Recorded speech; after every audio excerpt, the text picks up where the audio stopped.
ए निम्को ले लो, निम्को वाला भाई पापड़ ले लो, निम्को ले लो भाई, निम्को निम्को है। ओ हेलो, क्या बेच रहे हो? हमारे पास निम्को है, पापड़ है, हमारी तो जान भी बिकाऊ है। क्या चाहिए आपको? ओहो, मैंने आपकी जान का क्या करना है, मुझे बस निम्को दे दो। हुक्म करें जनाब, कितने निम्को चाहिए आपको? आप सारे रख लें बेशक। अरे नहीं, मैंने इतनी निम्को क्या करनी है, मुझे बस एक चाहिए। आपका शुक्रिया।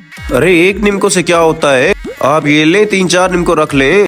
ये लें जी, ये लें। अरे इतने सारे मैं क्या करूँगी, इतने तो पैसे नहीं है मेरे पास। अरे आपसे पैसे मांगे किसने? अब मेरी तरफ से रख लें। ये क्या बदतमीजी कर रहे हैं आप? मैं ऐसी वैसी लड़की नहीं हूँ, मैं भी पैसे लेके आती हूँ। रुके आप। ओ भाई, तुम दरवाजे पर यहाँ क्या कर रहे हो? ओ क्यों भाई, तुम्हें क्या मसला है? नजर नहीं आ रहा यहाँ पापड़ बेच रहा हूँ मैं? नजर तो मुझे भी आ रहा है, आप पापड़ बेच रहे हो, लेकिन ध्यान रखना, इस गेट पर तुम खड़े हो ना, ध्यान रखना, ये लोग बहुत खतरनाक हैं। ओ हाँ हाँ, बड़ा